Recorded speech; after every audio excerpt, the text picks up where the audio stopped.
Hey guys, welcome to episode 7 of The Tungsten Show, and today we're going to be talking about the South American Society of Cinematographers, processes of communicating with your DOP as a gaffer, and how lions and crew don't combine.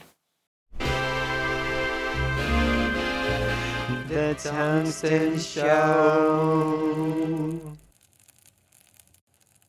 So, Rick, thank you for coming. Obviously, you haven't gone far away, probably. But did we... Well, I met you in the workshop with... what was that? Reflectric. Reflectrix, yes. So I met you at Reflectric workshop.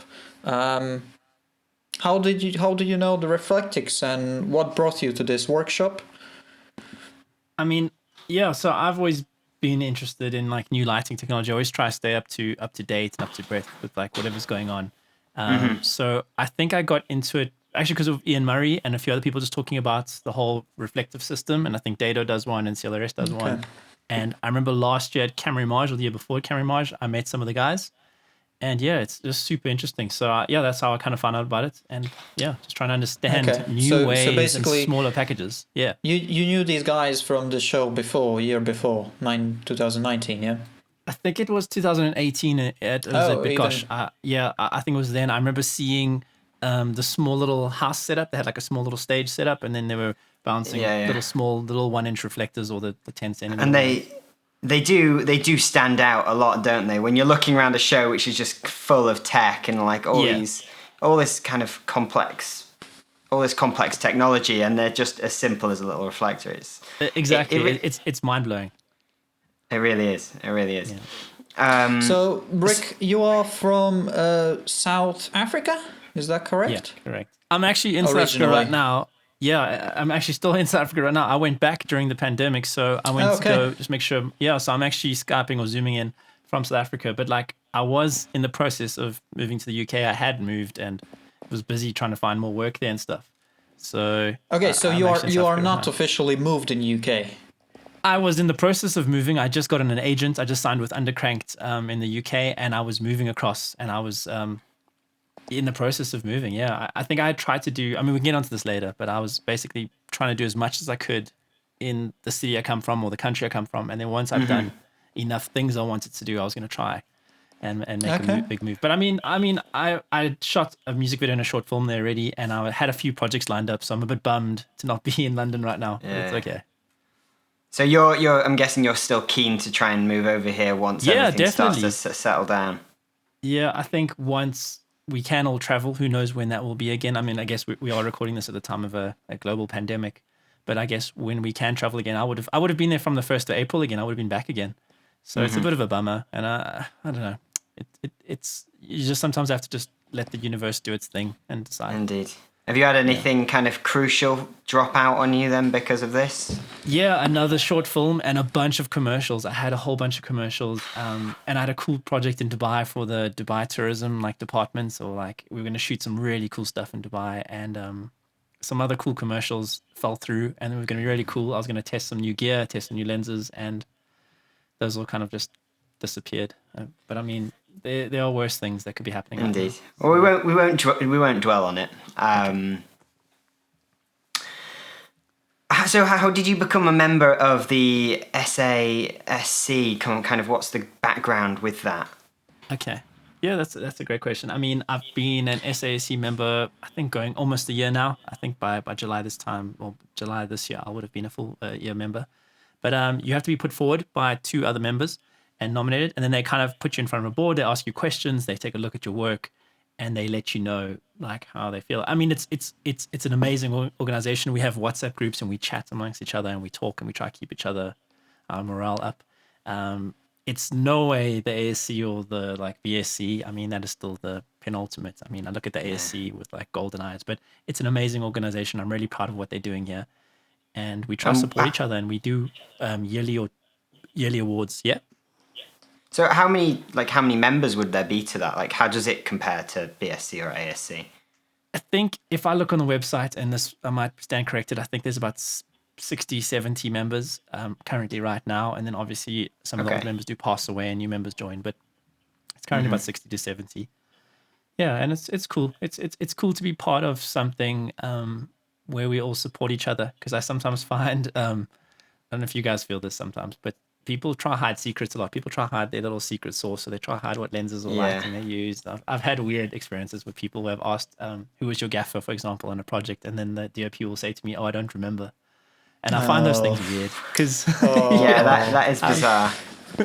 Anyway, I don't know. So it's nice when you have organizations and things like this, for example, podcasts where we share knowledge and we all try to help each other out. Yeah, I think it's part of the community, isn't it? It's very crucial to do all this. I mean, it's really how people can grow quickly is by taking on that knowledge. And that's why, that's one of the reasons we started the podcast, because we believe really people can be growing quite quickly. And at least with lighting, there's a lot of questions. There's a lot of people shouting about kind of camera tech, but there's a lot less being said about lighting. So we're just trying to kind of get those answers out there and get the tips and tricks and hopefully just shine a light on it. Yeah, and that's so true. Yeah, literally shine a light on it. I love that. Can I ask you, Rick, how long are you as a cinematographer? Are you working? When was Yeah, I graduated in 2011. I went to the University of Johannesburg. So I've been working now for I think almost 10 years now. So it's been a while. I think, I don't know, I guess it's hard to draw a line. When did you become a cinematographer, right? Exactly. Yeah. And when do you start calling yourself a cinematographer? I think that was one of the biggest things I had to overcome and learn, because when you start calling yourself a cinematographer, DOP, then you take yourself seriously. And I know I used to be cautious about it, but then I kind of came to a realization that if I don't believe in myself and I don't have confidence in myself saying I'm a DOP, how should someone else trust me? Who else is going to give me money to do something if I feel nervous of myself? So I got to a point where I was looking at my projects and I wasn't completely hating them. I wasn't completely saying they look like shit. So I got to that point. And then, so within the last 10 years, I've had that journey. But I didn't get to specialize in cinematography when I studied at university. We pretty much were all-rounders. We learned how to edit. We learned how to direct. We learned how to shoot. You learned everything. Just general filmmaking. It's a very general filmmaking degree. And I appreciate that. When I look back now, I think it made me a stronger filmmaker and a stronger cinematographer. Yeah, I think for any department really to understand the other departments, it really helps, because it helps you understand what other people are going through, and it helps you work around them and just appreciate the job they're doing. Especially for cinematography, where there's a lot of weight in it when you're on set. I agree. So going back to, you started to work in the industry since 2011 when you graduated. When did you start to work in the UK? As I understand you, by the time you were right. That's it. I've actually been to the UK so many times. I think I've been, the amount of times I've been to London, I've been there for so many smaller jobs, and I've traveled Europe a lot for work as well, and I've been there a few times. And every time I'd go, I'd kind of fall a bit more in love with the industry there or the culture and stuff. And then I have an EU passport, so whatever happens with Brexit, who knows what's going to happen. But obviously I've applied for right to remain and all those things. And the last year, I've kind of had a dedicated decision to kind of make my way there. I also don't want to isolate what I've built here. It's difficult sometimes being in two places, because I'm really proud of the relationships and the work that I've built in South Africa. And I still have a South African agent, and I don't ever want to leave that. I've also still want to always be able to travel back home, but I also want to try and open up and see what's out there. And there's some amazing stuff. The UK, I mean, there's some amazing projects coming out of the UK and in Europe. And I look at that stuff and I think I would love to one day shoot in Pinewood Studios, or love to shoot on an amazing stage there, or work on more narrative in the UK. Well, I suppose it comes down to an opportunity for you to be able to choose the best projects. Yeah. Kind of almost be a bit picky about it and say, I'll fly back, but it has to be to this standard. Exactly. I need this level. So you perhaps if you're trying to move to the UK, taking the smaller stuff here, but doing the more substantial projects, like back home. And maybe that's a bit of a dreamer mentality, but I really want a gun for that. That's really the goal I'm going for now, is being able to kind of sail both industries and be able to go back there and then go there and then choose projects. There's a lot of relationships and directors I have in South Africa. We have a lot of Afrikaans short films I work on, or There's a lot of commercials I work on here with directors that I've built. I've spent years investing in those relationships. I don't want to lose that stuff. So I will always be loyal to those people.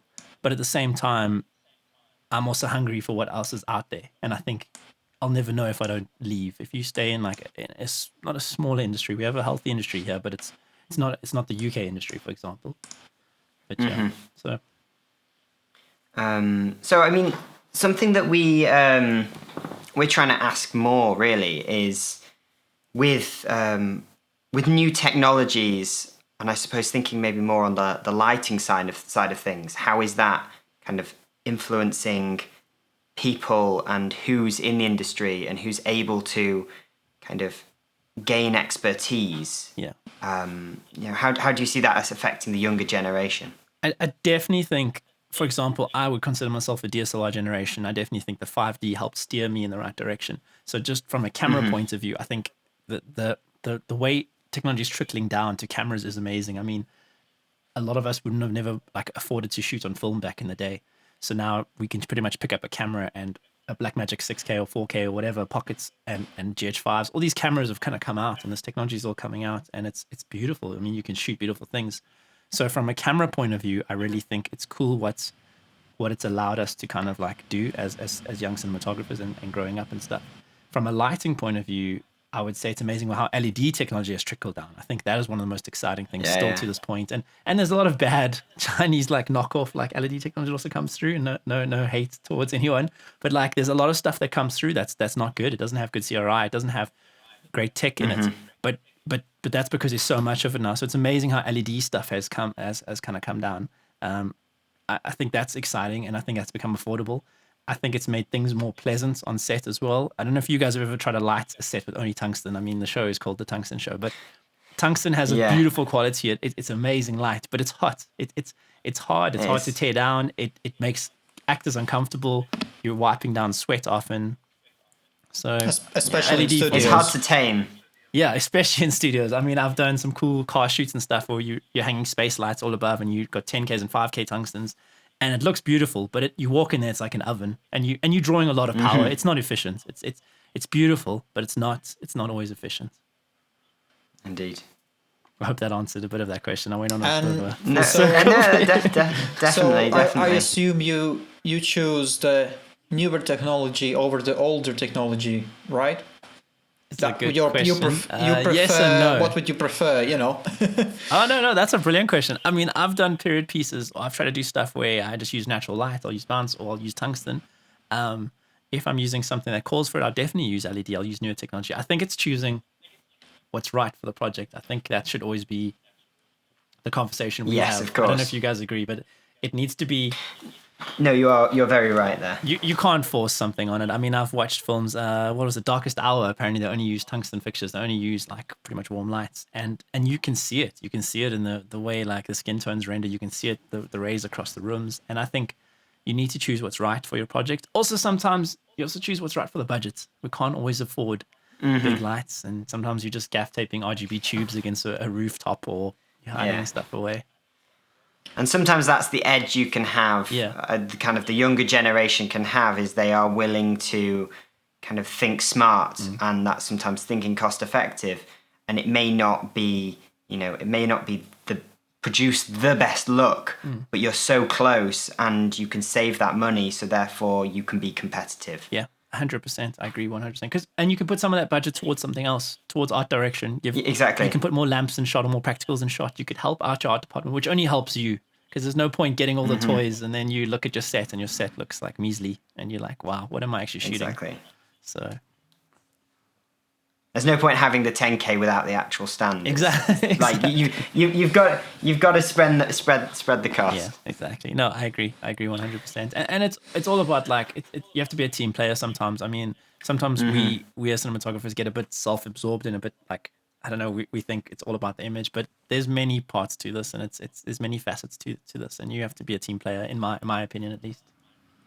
And have you got any kind of when it comes down to lighting, any kind of units, like do you prefer like Kino? Do you like sometimes use Dado? Or do you have anything which you would say, oh, you know what, add that to the list? Yeah. When you're creating your kit list, is there something you almost feel should be there in terms of lighting equipment, or something that you always come back to? Yeah, that's a great question. So often because I do a lot of commercials and I do a lot of narrative and I do music videos. So each one has a bit of a different budget firstly, and then different kind of requirements or packages. So I always try have a few tungstens in a small package if it's 650s or like a 2K blondes or 1Ks. But I do find myself, this is so funny, but I find myself always asking for a projector lens or attachment on a dado. I don't know if you guys ever use those projector lenses, but I really do enjoy how you can flare the lens. Sometimes you can use them to pinpoint to put a bit of stripe or like kind of light across something. So dados are great.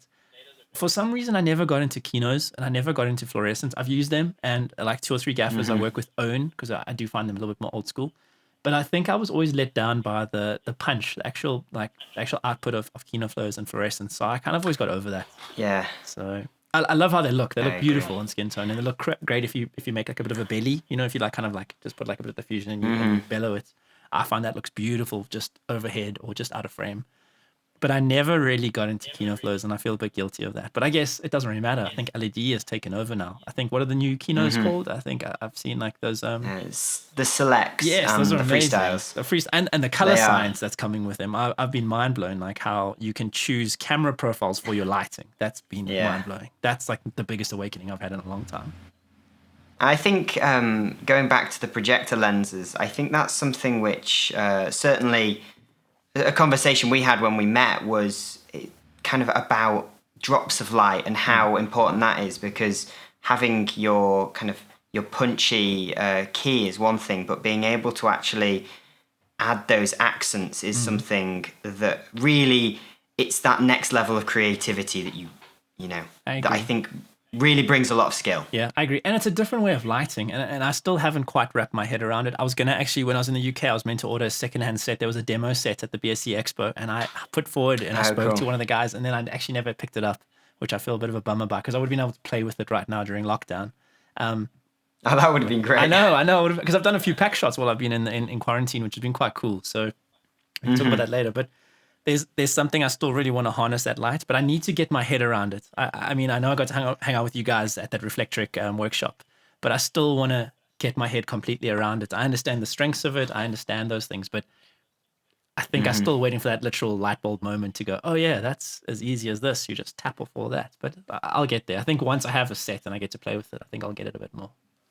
You need a practical experience, I guess, on actual job to really get a sense of it. I agree. And actually hit a brick wall with a moment and go, oh, wow, how do you... Because normally what you do is you literally are just moving lights around or you're juggling. But I think once you, like you said, you're so right, once you have that experience with it and you overcome an obstacle, you'll understand them. Mm-hmm. Yeah, I mean, it's about kind of understanding that 3-dimensional space and going, okay, well, you know, if that's a drop of light going there, you know, we're not just putting a second source coming through another window. It doesn't just need to go in the same direction, but how's that light going to interact with the environment? Yeah.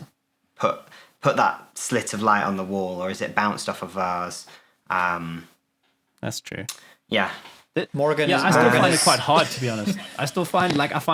Sorry, I don't want to jump backwards. That's but fine. Like what I've seen with this whole reflector system, I still find it very sharp. I still find it very harsh. So my instinct every time I've gotten to play with it, or when I hang out with you guys, is I would still want to walk a 4x4 frame in between. That's like my instinct. And I don't know if it's maybe it just feels like it's still just want to take a bit of that edge off. And I think that's something I still want to play with or experiment, putting a bit of diffusion over an actual like reflector. I don't know. I want to try and just mess with stuff. I'd love to play with more stuff.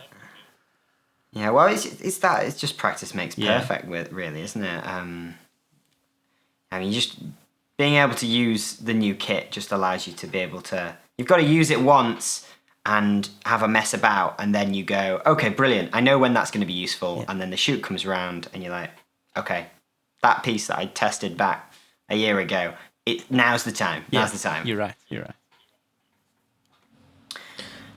Rick, do you prefer to work on drama projects or commercials? That's a great question. I do a lot of commercials. I've just worked on a short film now recently that's just come out. I just posted on Instagram today. But I like kind of navigating what I said earlier is I love navigating between the two of them. So I do really enjoy doing like narrative, but also enjoy doing commercials. And I think both have pros and cons. And I know that sounds like a bit of a vague answer, but with commercials, and the reason why I say this is commercials, you get to test out new gear really relatively soon. You get to test out new lenses. You get the money, you get the budget, which allows you to play with these gear. But then you get to take what really works and what's essential, and you get to apply that to your narrative and your project with less money. That's how I find it. So, for example, I got to use the Venice last year quite soon. As soon as it came out, we got one quite early in South Africa, and I got to use it on a few banking commercials. And what I realized is if I could apply that to like maybe short films or projects where we could drop the amount of lights and fixtures we need and shoot a little bit more at a higher ISO, shoot base ISO 2500 on the Venice possibly, it means you could get a better camera but then drop your lighting package. I know that sounds terrible, but you could kind of use the pros of this camera to apply to other things and vice versa. I mean, it goes both ways, but I definitely enjoy what I learn from commercials and I apply it to short films and narrative. But if I had to give a real answer, I'd love to shoot more narrative. I really want to tell more stories. That's what really has soul and merit. Mm-hmm. Well, that kind of brings us on to one of the questions we've got here is, do you like to light for your camera or do you like to light for set? You know, do you light for your eyes or do you light for what you're seeing? Yeah. Do you light for a master? Or... Yeah, no, that's a great question. I mean, and you always get told light for the room, light for the space. And I still do that, but I find sometimes on commercials you can't. Sometimes you are lighting for a pack shot, or you're lighting for a person, or you're lighting for a place. I've also worked with directors who've taught me a hard lesson, light for the space or light for the room, because I've worked with some directors who are notorious for changing their minds. And you learn that very quickly, that you think you're going to only be, like everyone on the recce, you'll go on the scouts or the recce and you're like, cool, we're just looking at this portion. They're like, yeah, we're never going to look towards that. And then on the day, they're like, oh yeah, that looks great. And you're like, I didn't plan for that. So, and you're completely looking into a blown out window or you're looking into something you didn't want to. So I've learned to try light for more of a space, but there are times given where I know that I'm going to have someone hitting a mark, or it's a pack shot, or someone's wearing a piece of item you have to see if it's on a commercial. I've learned to also light for spaces and for people. So you have to kind of know for both. And I think you get a domino effect from director to DOP. Yeah. If the director says, I'm happy, you know, the DOP's got to consider like, oh, well, if he's happy, do I need to do much more? Yeah. And then from DOP to gaffer, if DOP says, I'm happy, the gaffer needs to just stop what they're doing. It's like, okay, brilliant. Walk away. Walk away. This looks great. That's a great comment. I think that's a brilliant comment. I don't know. I think it's tricky because it's like, what happens if they're happy and you aren't happy? Like, what do? Do you... Is it a bit of a slap in the face to keep pushing and saying, wait, we can do better? Because then you kind of... Exactly. You're flexing in front of a director and you're showing you're not really like, they're not really the boss. So exactly. How far can you push it, really? Exactly. That's true.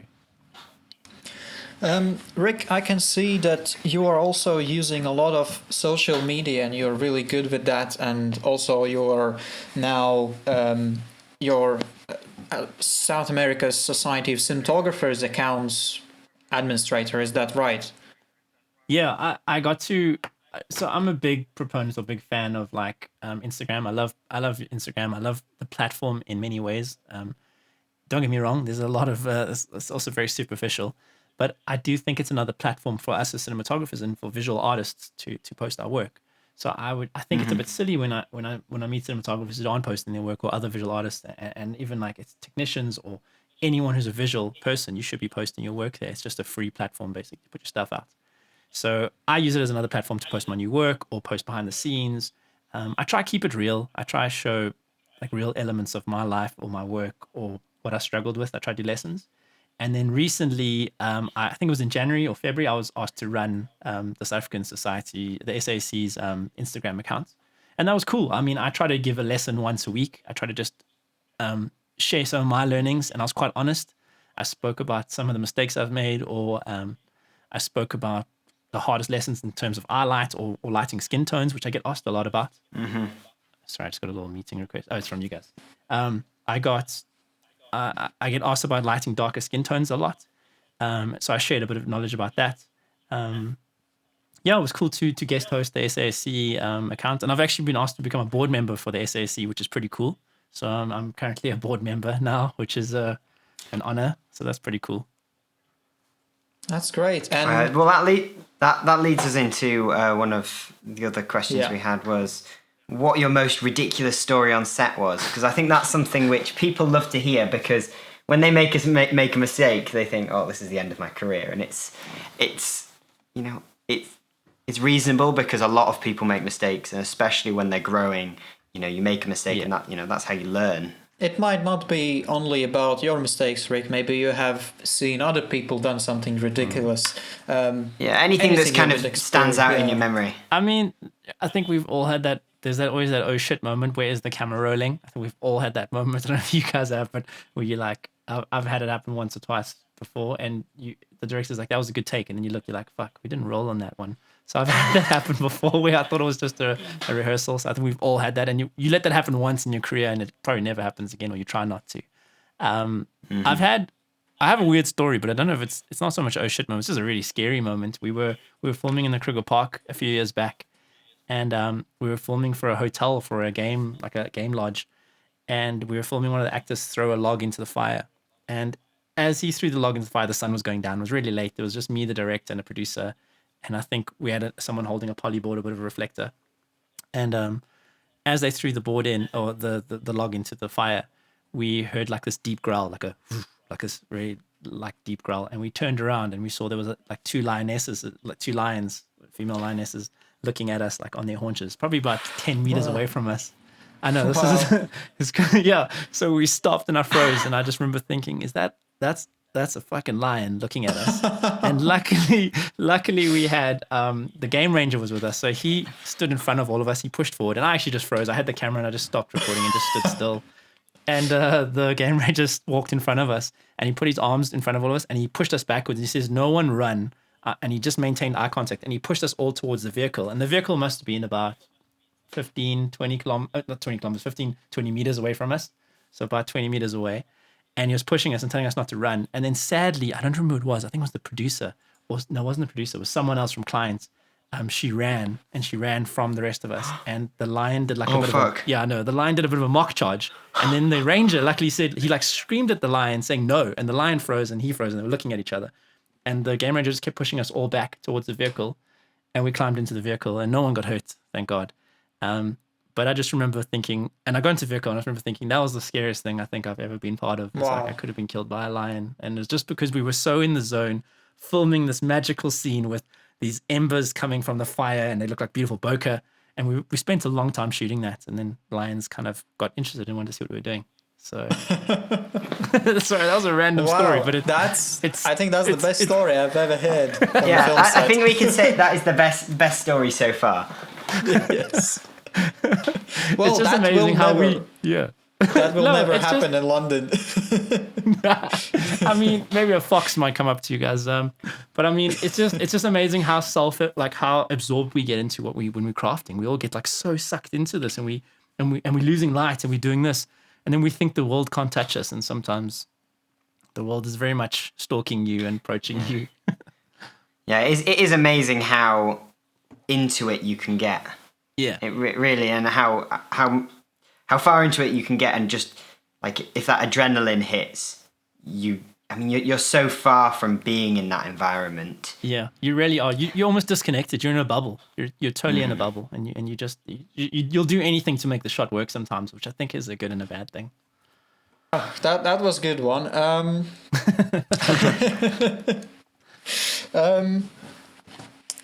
Can I ask you, Rick?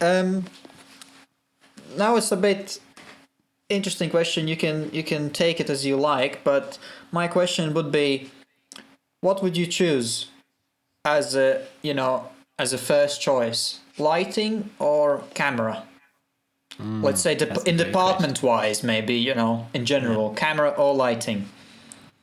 It's a brilliant question, and I feel like either answer is a sin. I feel like it's a just say what comes up in your mind. I would, because I'm gonna be at their own detriment to myself. You see, glass is always. I'm a big fan of lenses. I'm a big fan of glass. I love anamorphic glass. I love lenses. I love vintage lenses because I find they have a lot of soul and a lot of character. Mm-hmm. But you can always put filters in front. You can always rub Vaseline. You can always use a cracked filter in front of a lens. You can always add character. So I guess I'm gonna have to say lighting. I think you're gonna need a good lighting, or just be smart at the time of day you shoot. If you know you're in a north-facing window, or you know where the sun's gonna set, and you keep everything backlit for half the day, and then you turn around and everything's backlit again, and you have two suns, which is the way we do things sometimes. I love shooting like that. I try always make the best picture no matter which way I look. So I would say lighting if I had to. Lighting. Okay, that's the correct answer. It still feels like a sin because I love lenses. I love glass. I obsess about lenses as well. So Do you tend to rent equipment for jobs, or do you have your own stuff? lighting, I don't own much lighting. I have I'm using a Pavo tube right now, so I'm using those Nangwang the Pavo light tubes. So I have some LED stuff. I used to have some aperture stuff growing up. I don't have any more of the LED stuff, but I rent a lot of lighting, or I allow the production to rent lighting. Camera wise, I own a few lenses. I own some contact slicers. I own a red with 2 other people. I own a red Dragon or red Scarlet. And then I've got some Lomo spherical lenses, not anamorphics, but I have some Lomo super speeds, which I'm building up. So certain things I find are a great investment, but then some things I find are a bit tricky. So I hope that answers the question, but I think lenses for me will always be a good investment. So I think glass is a good place to go. I mean, I know we have this issue coming up now with large format and full frame, but I think Super 35 will have a place for a long time. And I think we'll always, I mean, people started reshooting Super 16 or 8mm like Super 8. So I think it might be a look thing, but I think Super 35 is still going to be around for a long time. Yeah, there's so many lenses out there, and as long as there is lower budget films, then there's always going to be demand for that. Yeah, totally. And it's a shame to not use certain glass. I know certain glass covers large format. Like I was what was I listening to the other day? Someone, I think there's ShareGrid. I think they're doing their full frame test that comes out next month, and they were talking about certain things like the Cook Pancros or the Super. I think they call them Super Cooks or Pancros. They cover from 40mm or 50mm onwards. They cover a large format. So that means technically you could still be using all these Super 35 sets, but only from their 50mm or 75mm onwards, which is amazing because you still don't want to lose that look. Cook Pancros have this amazing kind of swirly, weird bokeh on the sides, reminiscent of anamorphic. So they have a bit of texture on the edges, which I really enjoy. My Lomos also have that. I've got a set of Lomos that it looks like someone's taken a paintbrush on the sides, and it's almost like a bit of a swirly Russian kind of thing. And I love that. I think it adds texture. I love weird stuff in my glass. I don't want to have things that are boring and vanilla, unless it's the right project. If you're doing something clinical, it should look clinical. So, good answer. Okay, so I guess for different projects you would also choose different equipment, and for specific projects you're most likely gonna rent something anyway, right? Yeah, definitely. I mean, it depends. I mean, there's times where I have a panel van and I put a bunch of gear in a van, and I'll just bring as much as I can. If I have textiles, I'll bring like grid cloth, or I'll bring negative. I've got a set of flags I keep. Those things have gotten me out of jail a lot. Yeah. Probably I shouldn't go too much into camera, but you said you own your own camera and lenses, right? Yeah. So whenever you go on job, do you always tend to use yours, or do you just choose for what's best for project? I try not be a selfish DOP. I try to choose what's best for every project, be it lighting, if you want to go back to lighting, but for camera as well. I try to use the right camera for the right job. I don't think you should. I don't want to point fingers, but I know cinematographers who just bring their same kit to every job, and I understand why. Financially, it makes sense, but if you have to look at the work and the art of it, you're not doing the right thing for the job. You need to do what's right for the job, and that's again lighting or camera. You need to choose what's going to help tell the story better. Sometimes you don't have that option, and that's why I have a red. I own a red with 2 other people, and that thing has gotten me out of jail so many times. Sometimes we're shooting a short film, we don't have enough money. I'll be like, guys, I own a red with 2 other partners. Can we make a deal, and we'll bring the red for like half price, or I'll do the red for like 20% of the price. And then that's gotten me out of moments where I can still have a decent looking image. Even if I'm not a big fan of a red for a certain project, it's still better than shooting on whatever else. Yeah. How does lighting style affect your camera and lens choice? That's a great question. I mean, I mean, certain.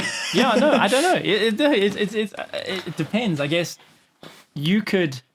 Yeah, I don't know. I guess it affects how you shoot some things. I guess in terms of if a lens flares or not, if you want to flare into the lens, if you don't want to. So certain lenses. I mean, if you're shooting anamorphic, and you want to not be overwhelmed by all the flares, you wouldn't really want to light a certain way or backlight stuff too much. Yeah, I don't know. It's a tricky question. I guess you can have many different lighting styles with many different camera setups and lenses. I wouldn't really ever push one away. Yeah. Do you have a style which you kind of bias to? Do you like to use kind of more hard light? Do you like to backlight things? Where do you kind of sit with a kind of lighting style? Okay, that's a cool question. So I'm definitely a fan of softer stuff. I normally find soft stuff looks great. But if I'm shooting a horror or a sci-fi or something a bit stronger, then I'll go hard light. And I think hard light has a place as well. And it's all about angles and all about where you bring the light from. Backlights, I'm still don't know if I enjoy doing backlighting. I find whenever I do it, it looks better. It always brings something out. But sometimes it's not realistic. And what I've noticed in my work as I'm getting older and starting to find my voice as a cinematographer, which I think will still be many years, but I noticed that when I bring in a backlight or bring in too much light, it looks too lit and it feels like a commercial. And there's a reason why commercials look the way they do, because we overlight. You get given like half an hour per shot and we get time to craft. And I overlight a shot sometimes on a commercial and I realize I must take it down a bit. And then my own learnings is, as I've learned with narrative, if I bring in too much light, it doesn't feel real. It doesn't feel right. It feels like you've overlit a scene. So a backlight is still a point of contention for me, and I know some cinematographers swear by it and some don't. I don't know. Also rules. I know like Deacons will do certain rules where he keys from the same side as his backlight. So it really just depends on what you're trying to do. And I've tried to apply that to some of my work, and you do feel it. It definitely is a look. It's definitely a look. So. Do you work with same gaffers on your jobs? Or do you tend to choose different type of crew on every job? So obviously I work in Johannesburg a lot and I work in Cape Town a lot. And then I was obviously in London, I was working a lot. And I was trying to have a group of gaffers or grips or focus pullers depending on each department. But for example, gaffers, I'll have 4 in Cape Town, 4 in Joburg, 4 in London. And I'll try to choose who's best for the job. Again, going like same as lighting, try to choose who fits the job best and whose personality works the best as well. And who understands what I'm trying to do. So, and the only reason I have more than one person is because sometimes people aren't available and you can't put all your eggs in one basket. You can't just trust one person because if they are, eventually they'll also be scooped up by other cinematographers and DOPs and you kind of lose that relationship. So I try to choose who's best for the job and see who's available as well. And what type of gaffers do you prefer to work with? Is there is there like a personality trait which, for our listeners... Or knowledge, or something you prefer over maybe something you don't? Yeah, that's a great question. I think I've learned over time, I really enjoy team players. So I enjoy people who are, for example, if you're on a shoot and we're all in this together, try not be negative. I mean, sometimes I know lunch runs late or we are struggling to get up a flight of stairs or you don't always have the tools you have. So I try to get people who play well with others. I want to try to get that and on too negative. And I actually enjoy people who suggest ideas. I enjoy my gaffer coming up to me. It's the same way as I think the director appreciates how I do it. You don't undermine someone. If you have an idea, go tell the director, but you don't go say it in front of the client and the agency or in front of everyone. You don't just undermine them. So it's the same with the gaffer. I enjoy if a gaffer comes up to me and goes, I know we're doing this and you want to achieve this. Did you maybe think of it doing it this way? And I'll be like, oh, I was so busy thinking of the blocking or how we're going to track in. I didn't think of lighting that way. That's a brilliant idea. Or vice versa. Maybe I'm like, guys, this isn't working. What do you guys think? What does he or she want to maybe help me with? Or how would they do this? So you would definitely value creativity in the gaffer. Yeah. Definitely. I mean, at the end of the day, it's a lot sometimes as a cinematographer. You have so much on your plate. You're thinking of 1,000 things in that given moment. I'm thinking of the lens. I'm thinking of this. I'm thinking of the blocking. I'm thinking of the next scene we're going to. And to have someone who's got your back and the gaffer's thinking like, how can I make their life easier? Or how can we make this look beautiful? Also, something I've learned is I actually enjoy gaffers who go look at the monitor sometimes. I mean, I know a lot of old school gaffers don't, but I've also noticed a lot of younger gaffers do. And I appreciate that. I enjoy if someone comes to look at the monitor because then they see what I'm seeing. It's all well and said looking at by eye, and that looks amazing. And if you know your stuff, it's amazing. I try light by eye initially, but I still go look at a monitor. And I don't mind someone looking at a monitor with me saying, oh, I can see why he's trying to bring in a bit of negative fill here because there's no shape to the face. What can we do to bring this in? So yes. Okay. I mean, that's interesting because I do think cinematographers vary with how they like that creative input from from gaffers. And I think it definitely seems that younger cinematographers are more open to this kind of almost this collaboration. But it's also important from both sides. Well, from the side of the gaffer, that they have to be able to suggest it and take a blunt no and just be okay with that, because it's just you're making this suggestion, but at the end of the day, you're not the boss. The cinematographer's the boss, and if they say no, suggestions made, that just goes out the window, and you continue with the plan. I agree.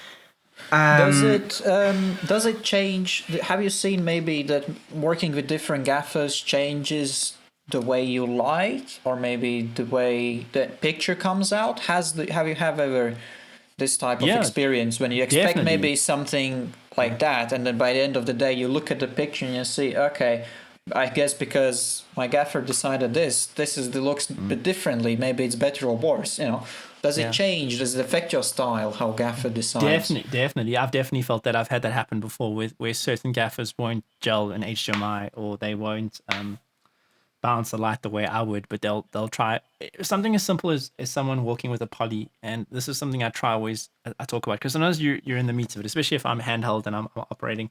And some people, this is such a simple example, but people bounce from below or bounce from above, and technically you should be bouncing from above. That's my opinion, and I try to do that a lot, because the light technically would either be bouncing off the sky or the ambience, and it's coming from there as well. It's not always natural bouncing from below, unless it's the right surface, if it's tiled floor or cement or whatever.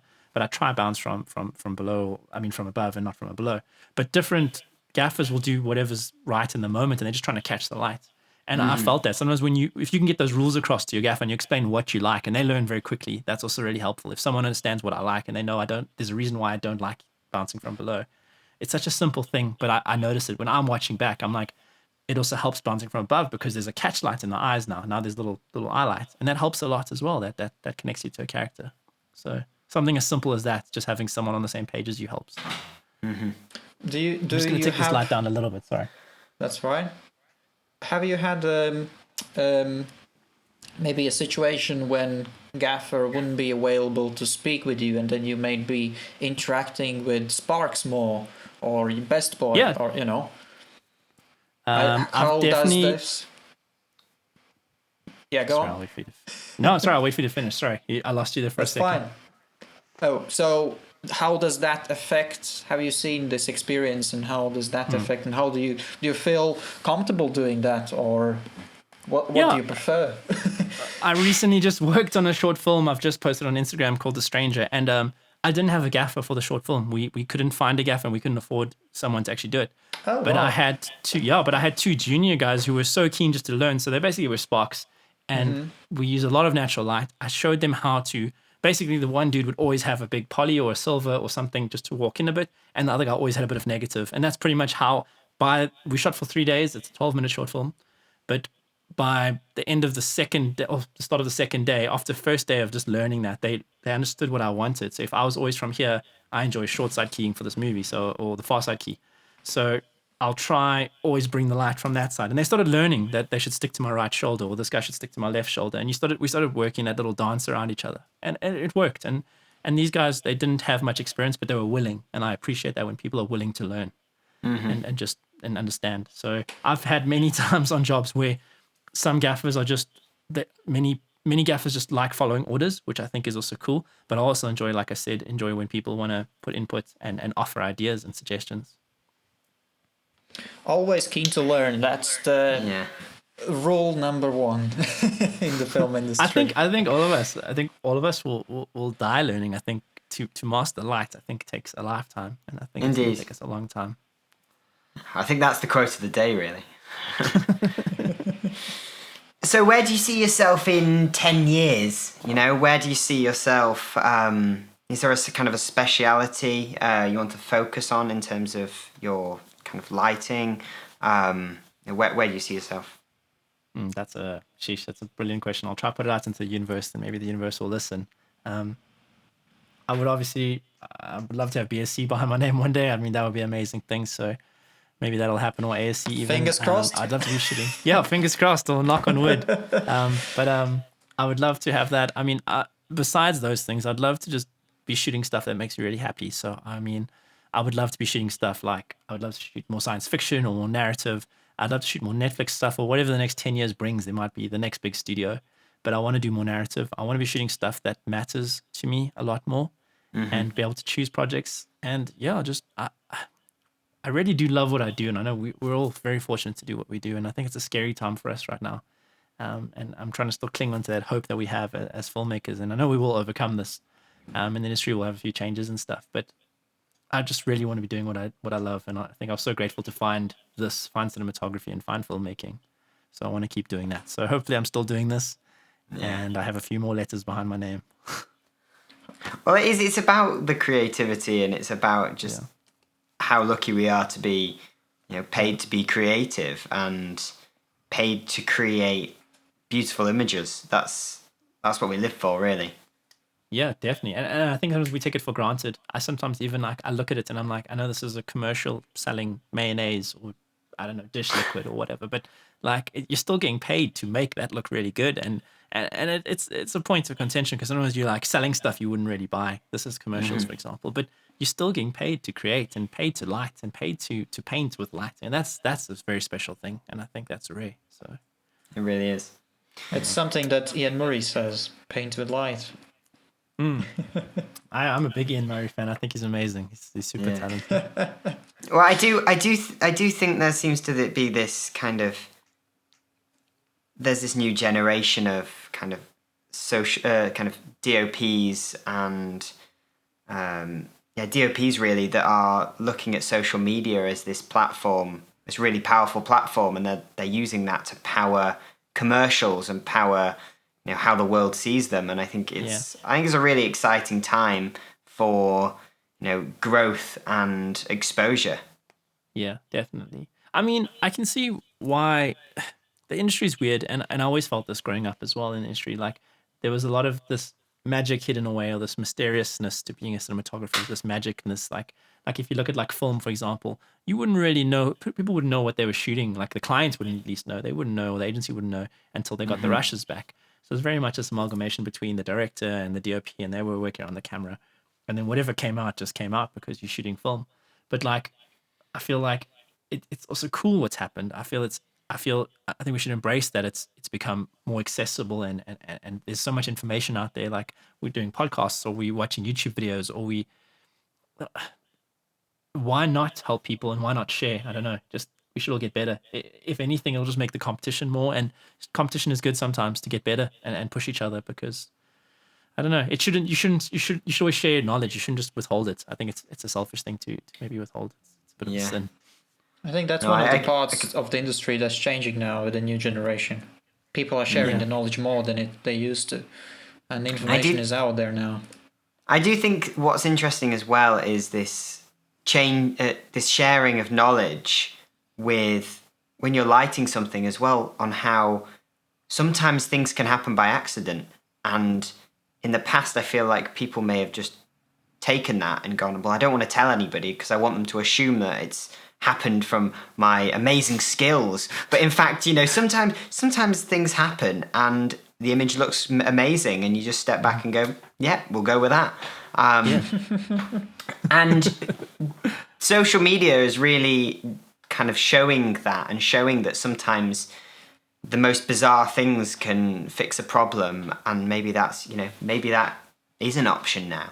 Yeah, definitely. And I think that's a brilliant example. I think that was great. I mean, it just to maybe remove a bit of the mystery from it. I mean, someone told me recently that cinematographers should be mysterious, and I was like, I get that to a degree. It's cool to look up to our heroes, but everyone is still human at the end of the day, and we do all make mistakes, and we learn from our mistakes. And like you're saying, if something magically bounced off the wall and then cast an orange cast, and you're like, oh, that looks beautiful, that's perfect.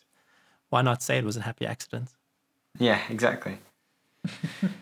Okay, so I think what we'll get on to now is your favourite tool.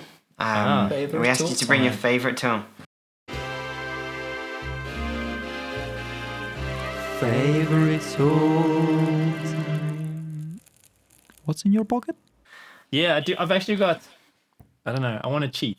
I'll do a physical and then a digital. What do you think?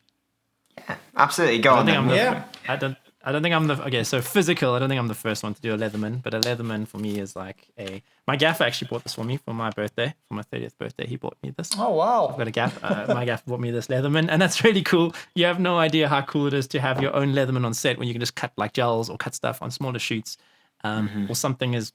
I don't know, something's kind of like jammed on camera, and you just kind of have to like unthread something. So first one is definitely a Leatherman as a favorite tool. And then second one, this one's going to come as no surprise, but a cell phone, an app. All the apps on here. I have so many apps that I use. I have CAD Rage, which I use a lot. It's a digital viewfinder app. I'm sure you guys have spoken about this before. I have Shot Designer, which I use for blocking. I have Sunseeker. I have Full Control, which is for red. What else do I really use on here? I have the Nanguang, the Pavo Light app, which I can use to control up and down. And then a new one I've been using a lot, just for fun, just to keep me like my mind occupied, is Cine Lenses. It's an app that kind of lists almost every lens in existence and which rental houses carry it and what sensor coverage it is. It's really cool, and I got given a copy of it, and it's amazing. So a cell phone is a really cool thing on set, and I love that I can have a digital viewfinder on any moment, show the director the frame and say, what do you think of this? And we pretty much use it as a director's viewfinder. It makes communication on set easier. It makes recce's way easier. So I'm a big proponent of using a cell phone for recce's. Can I say your favorite tool is your smartphone? Yeah, I would say so. It's the best camera you have, and it's easy. You can literally do so much. I can find a sun path. I can show the angle I want to shoot in. I can upload those photos to the cloud, and I can share it with everyone else. So it's about communication.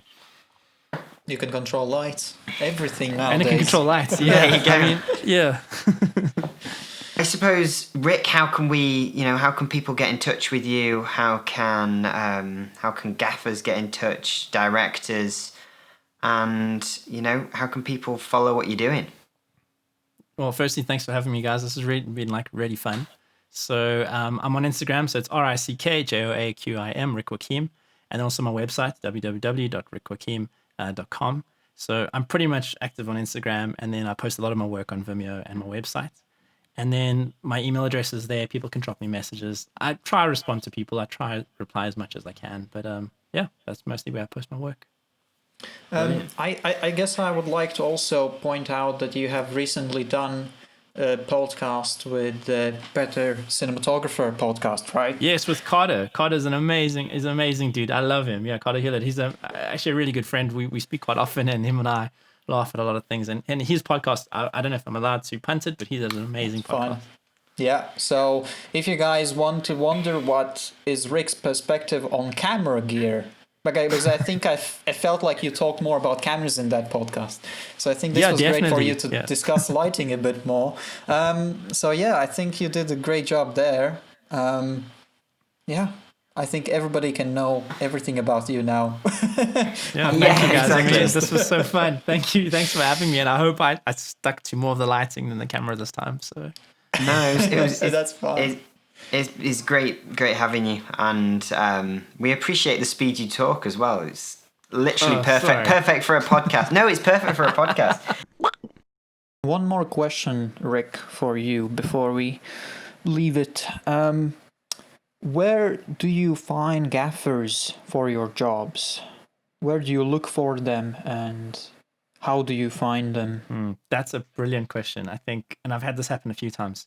Especially when you're in a new city or a new country. I've had this happen in South America. I got to 2 years ago. I got to do some car commercials for Kia, since we talked about cars earlier.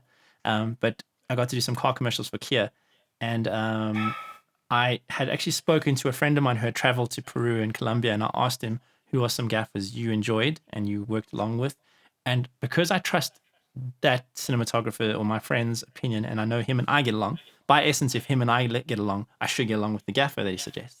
So sometimes it's word of mouth. I'll see who I get along. If I get along with someone, I'll ask them who they enjoy in their crew.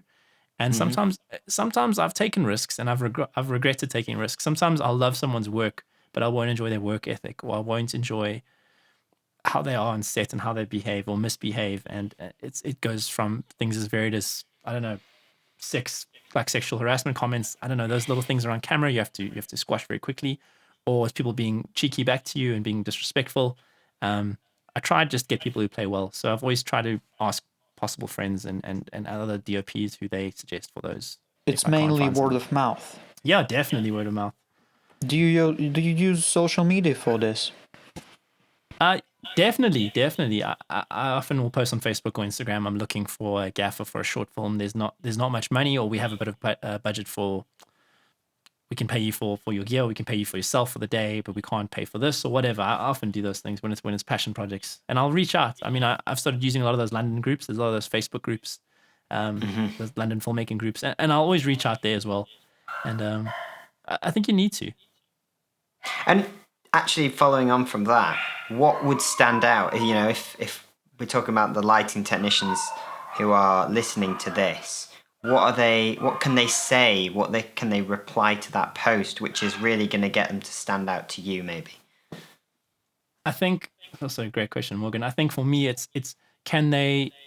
I like to see what people have done. There's no point saying you've done 20 films or you've done like 20 like long form narrative series, but you can't show me what you've done. So if someone can just send me a link to something they've done and they go, I was the gaffer on this, or I was the best boy or the spark on this, I would definitely love to see that. So I love examples of work. For me, it helps a lot. Especially in this day and age, I feel like everyone should at least know where to find their work if someone asks you. And is that visual examples or just like a CV?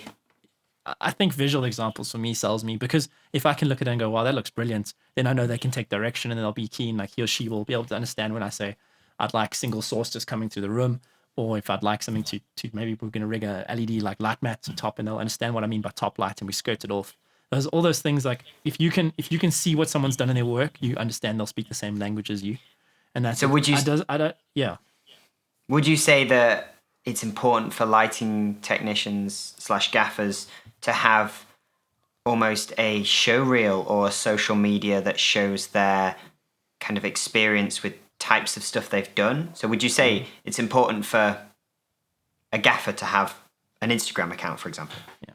I think Instagram, yes, and I think those kind of things, and having copies. I think a show reel is a bit overkill. I think I've never seen a lighting show reel. It'd be cool to see one.